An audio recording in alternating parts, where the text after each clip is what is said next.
All right, what the heck are we doing now? It's been a while since I worked on a video. It's since I talked to you guys, and you know I'm doing parts all the time. So I've just learned more stuff. I've got some better tools to do some stuff with. So we're gonna call this, we'll call this install part 2. Okay, this is what I would do if, or when this is what I do when a customer brings me a bike and asks me to go ahead and do everything I know how to do, put my parts in and do everything I know how to do to make his bike handle as good as it can. And then we're back to the old 07 electric glide. It volunteered again. It's just easier. I don't have to borrow one from anybody. I can take my time.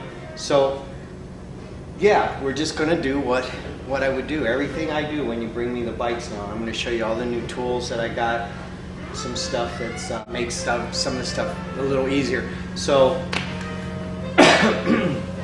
where we're at, you know, we're gonna get the tank off. And typically a customer brings me their bike to put parts in, and he says he wants an alignment. So I go ahead and get the tank off, just get it out of the way now. This saves a lot of trouble. Probably the hardest part about pulling the gas tanks, get the gas out without making a huge mess. You know, come up with some hoses. I use a siphon pump, of course. I start with a siphon pump. All right, just no big deal. Little guy there. And get most of it out that way. And then I got a couple of hoses that snip on. Oh, you're gonna have to cut that hose clamp. If your tank's never been off, you have to cut that one. And then it's nice if you can find black hose clamps. They're just hard to find, it seems like. But let's go ahead, we'll get the tank the rest of the way off. I got it empty. You know, and again, man, don't let this stuff throw you or anything. The road things are a little different than the electric glides. You got maybe a couple more connections, electrical connections on them, but no big deal.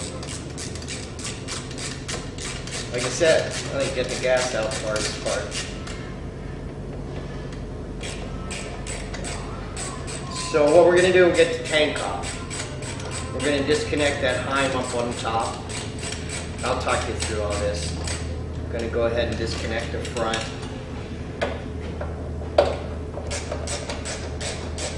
Heim adjuster. We're gonna put the parts in with the motor floating. Okay, we're gonna have to keep the exhaust disconnected, all that stuff. All right. So that was a bad signal. Anyway, got a vent line here. No, I see it. We'll get that off, and yeah, let me get this off the rest of the way, and I'll get right back. All right, let's get all this stuff out of the way. Disconnect some vent lines, connectors. All the connectors are one kind. They go back in the same place. All right, so it's not a big deal, man. You got this collar on you got a quick disconnect on the fuel line. So you just push that collar up and pull that right out of there. Okay, and that gets that out. There we go. And then, of course, now Harley Davidson, infinite wisdom. You know, you got to have freaking, I think, 5 sets of tools now to work on a Harley. You got stars, you got Allens, you got metric 12 points, you got metric Allens on the show of front ends. Anyway, we got all that stuff.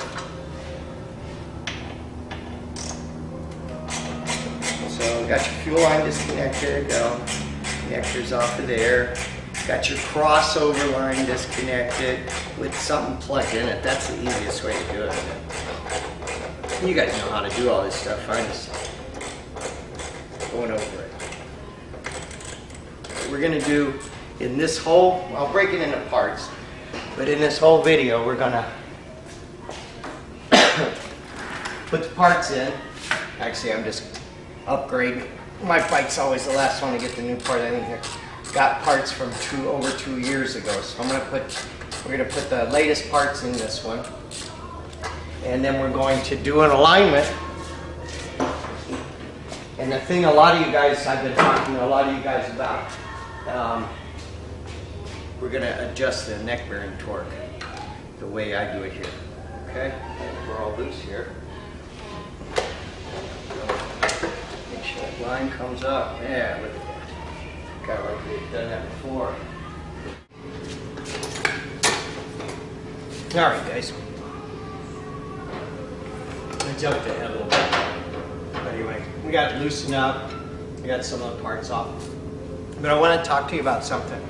One of the things that I get a lot of calls about is a lot of guys want to go, they got a 01, what would it be? I guess back to 80. Back then to 01, mostly like, you know, 89, 90 in there. Guys, they want to upgrade to a later model swing arm, all right, to this thing, which is really good. This is a good swing arm. Very cool. They did this in 02. It's a tank. You know, if you got the earlier swing arm, it's just this smaller square tube all the way up. So, yeah, it's not a bad way to go. I think if you do this too, you can probably get a 140 on. But there's things we need to talk about. If you want to do this, it's not simple, and there's some expense involved, depending on how far you want to go with it. Okay, so you know that the this swing arm carries a 3/4 shaft. Okay, here, hang on a second. Let me get a couple shafts.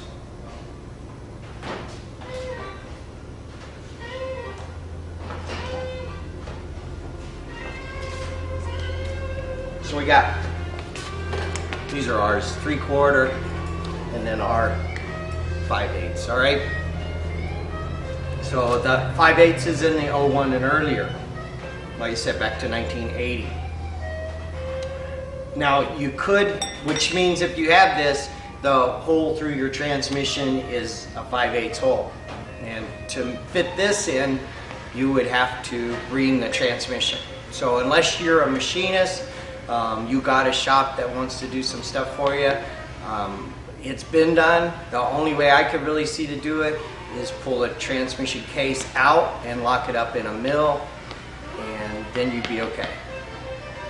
But that's a lot. So my recommendation is you just stay with your 5/8 shaft. Okay, if you're going to upgrade to a 02 through 08 swing arm, you stay with the 5/8 shaft. I'm going to push some other guys' parts here for a second. So I go to CCE. You'll love this, huh? Custom Cycle Engineering. They give you these really cool, there's the spacers that you would have, that you need. And the only difference here, see, is you're still running a stock, you're still running stock bearings. Got it? Stock sphericals, all right? You're still running stock sphericals. The only difference is that they make the spacer and the bushing with a 5/8 ID instead of a 3/4. All right, which is a good way. And it's a good deal, man. They give you these plugs to fit them in. Need to be careful. Take your time. You're gonna Loctite these spacers in. So you're gonna get a swing arm. So if you want to do this, let's go over this really quick. I also recommend, if you're going to do this anyway, why not get a 08 Brembo brake, rear brake, okay? I mean, if you guys know what your rear brake for a, say, a 01 looks like. Now you're going to get a 4-piston caliper, okay?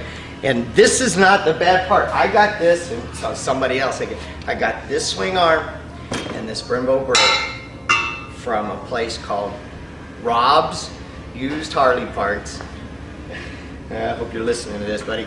Rob's Used Harley Parts, okay? They are really the good thing. I've bought quite a few things from them. Sent some people to them. $200. Oh, it's 02. I don't know. It's 02 through 08. The Brembo fits on. Comes with the bracket. Had the bracket with it. Even got pretty decent brake pads in it still. Okay, so that all goes on like so. like so, and an axle. Now there's another thing you're gonna have to see, and that's another expense. Your rear wheel's not gonna work.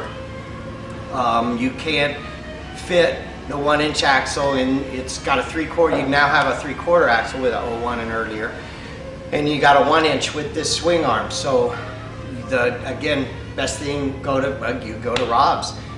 You can go on eBay, find you a newer wheel, okay, just a stock one. They're not expensive either, and it'll either have the bearings already in it, probably have the bearings already in it for the 1-inch axle, and you can get the 1-inch axle. This is a great upgrade. I mean, but you know, think about it. There's a couple $100 here. Here's you know, a couple $100 here, a little bit more.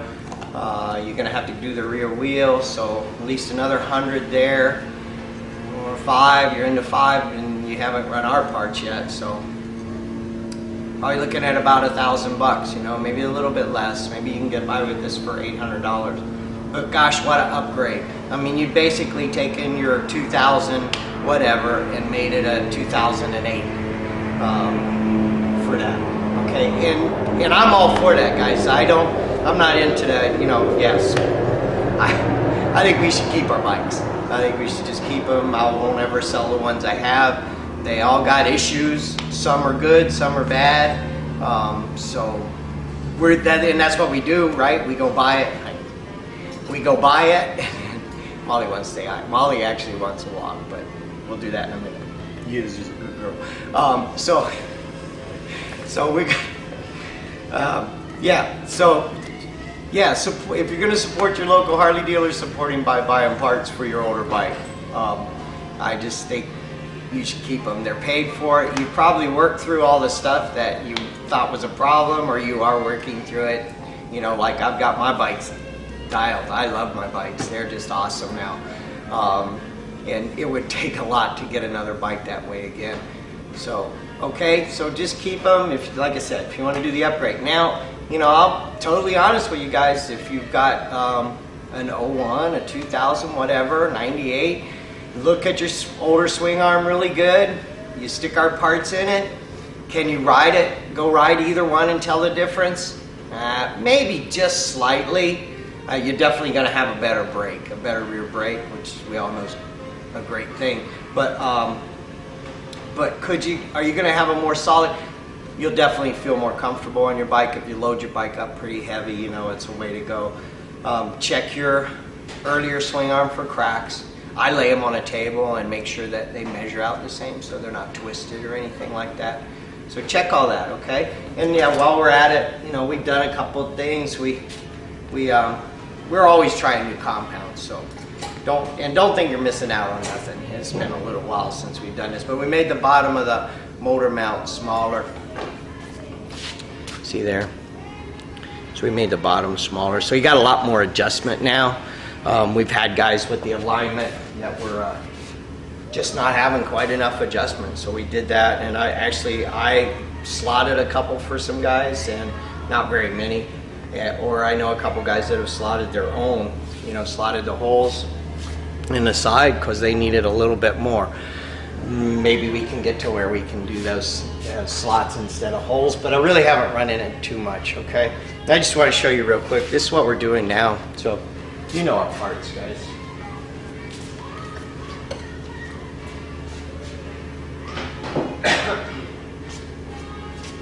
It's the set that you're thinking about getting or whatever, you know, you've thought about. We've been doing this now for about,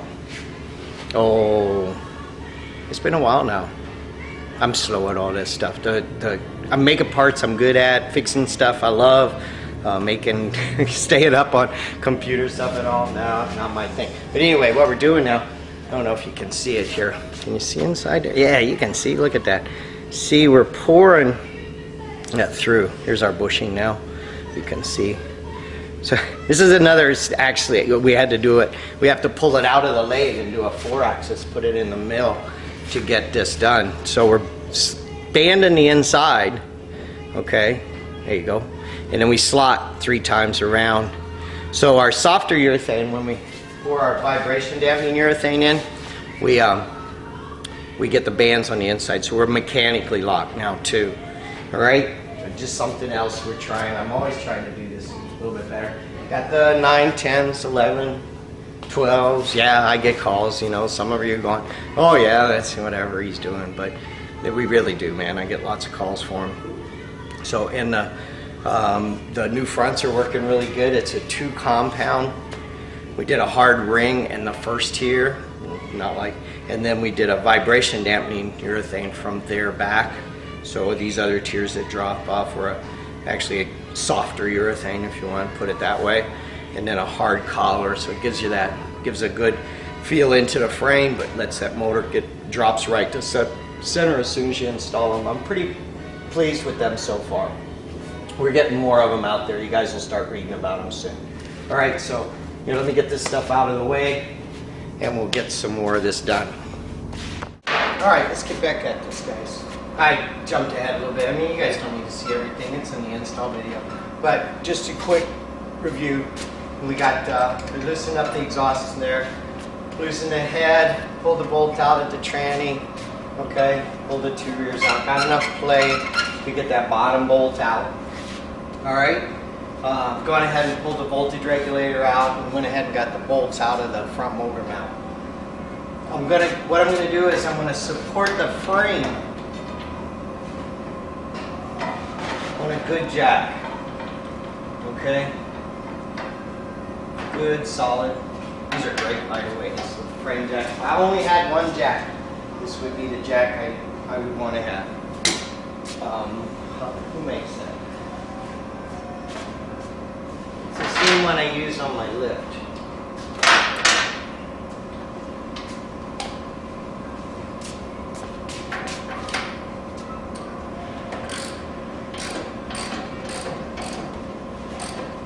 So we're going to get the frame supported with the back wheel off.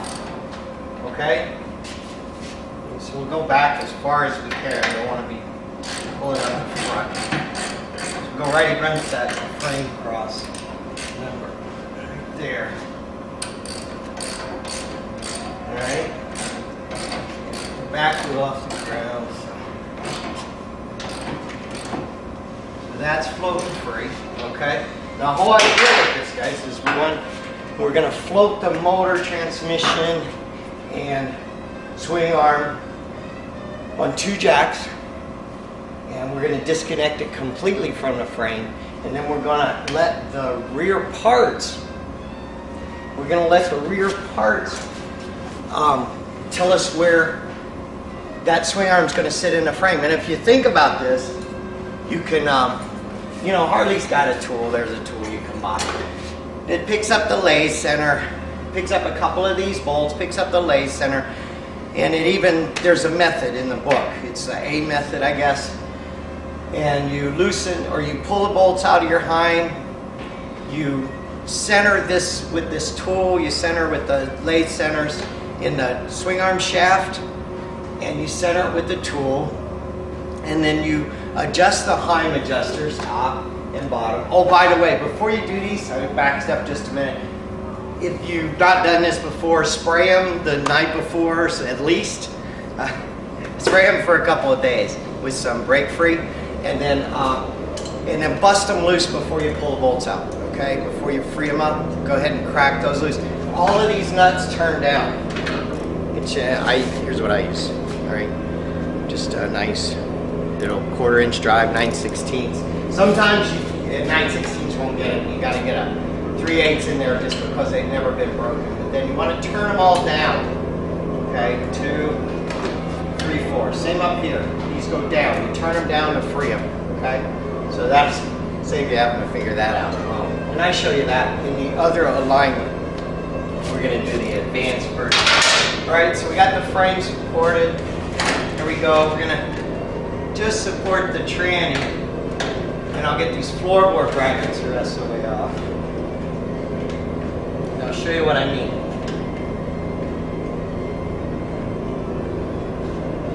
Get that just snugged up there. Let's get this off and get the one off the other side.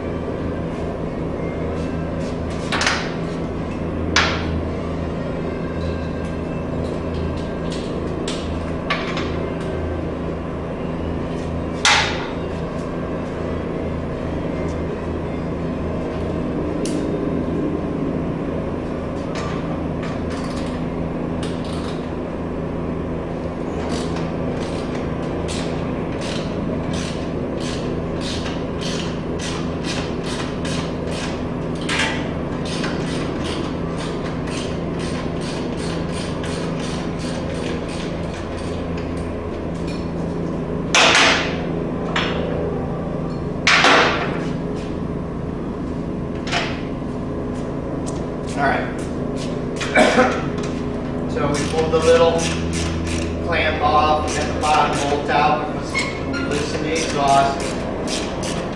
We've got all the lock nuts on the Heinz broken loose. Okay. The brackets are off. We'll go ahead and pull this bolt out on this adjuster here. All right. This side. And I'm going to go ahead and pull the bolt out of the adjuster on the other side too. I'm going to pull this side around. You can pull the center or this side run. It doesn't really matter, I guess. But if you got an oil cooler, it'd be easier to get to this one on this far side. So this is the adjuster on the behind your voltage regulator. Let's make sure you got all that.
Alright guys, so here's what we're going for.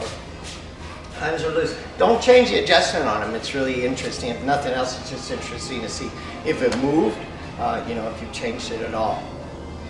But I'm going to explain more. But here's what we're going for. See this? We got this whole motor. You see there? Motor, swing arm. See the rear wheel move too? Okay, so that's all floating on these two jacks. Alright, while the frame's on its own jack. That's what we want. I'm going to go ahead and stick some new rears on. You guys are fine with that, you know what's going on. I'm going to stick some new rears on real quick, and then we'll put I'll get you back and we'll put the passenger floorboards back on. And we're going to let that mandate. We're going to let the passenger floorboards. That's what I was talking about before. So you got the tool. Typically you have the tool that picks up the lay center, Harley's, or there's a couple aftermarket ones.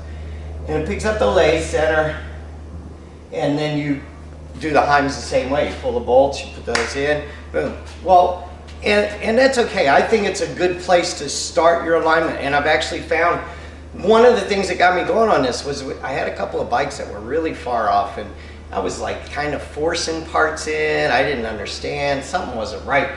One of these was real low, and the other side was real high. I was pulling a motor too far over. It just didn't seem right. Didn't seem like the frame could be that crooked to me. So I took one, finally I just said, you know, let's try this. And this is exactly what I've done. I've done it a few times now. Actually, like I said, I do it every time if a guy wants me to do his alignment with the install.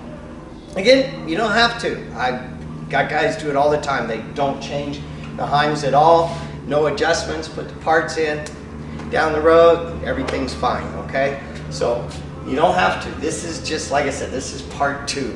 I got some more stuff, you know, that we're going to show you about the alignment, and of course we're going to do neck bearing torque, which is pretty much by the book. I got a little bit different, but pretty much by the book. I'm just going to show you where you go for everything, okay? So I got this floating. Let me go ahead and swap these out real quick, all right? And we're good. I already got our newest front motor mount in, so that'll all be good. All right, so we got it float, right? We got the new brackets on, the new parts on the rear, our new donuts. I'm gonna go ahead and get the floorboard brackets on. Let's go ahead and clean up this old Loctite. Get all that crap out of there. Off the face, and let's get it off of the. Go ahead and get it off of the old bolts. So we get any bite on all that. Alright? Clean those up good on both sides. Go clean those bolts up. A bunch of nasty old stuff on parts. Just looks bad.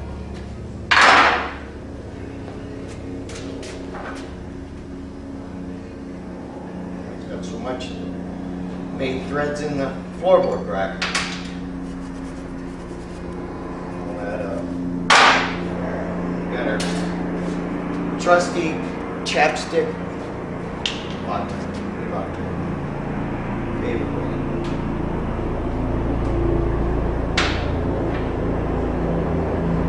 Does it dry up in the cap?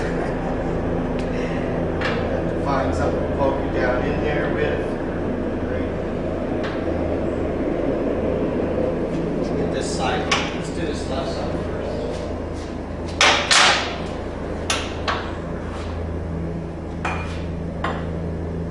So we're going to make sure the pin's in the notch. I'm going to go ahead and put the bottom bolt in first.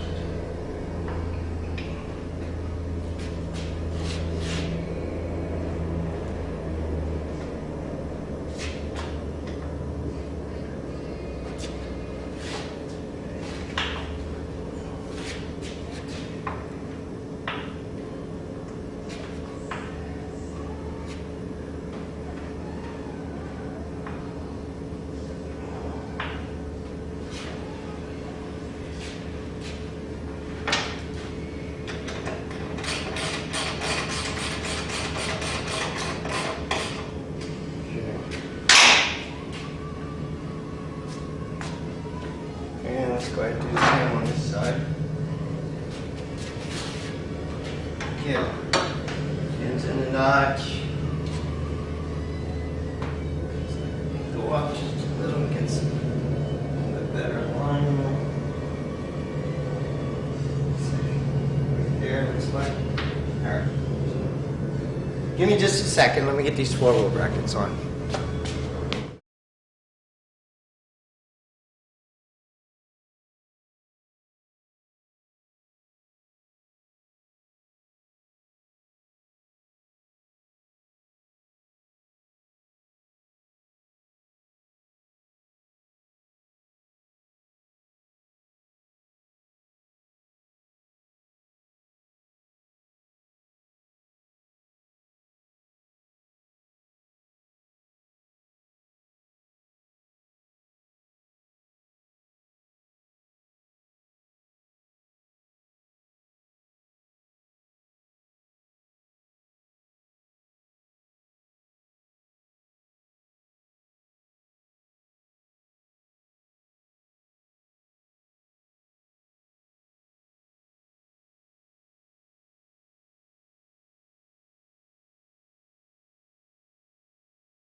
Yeah guys, sorry, one last thing before I get this off of the lift. I'm going to go ahead and put the front motor mount bolts in too, okay? I'm not going to tighten them down. I'm going to leave everything loose on that so it still gets to move back and forth.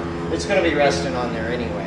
All right, a little bit later during the alignment, sometimes I'll jack it up, see if it doesn't want to land somewhere differently on it, but we'll talk about that as we're doing it. But yeah, I'm going to go ahead and stick all these bolts in so I don't need to do it on my alignment table, okay?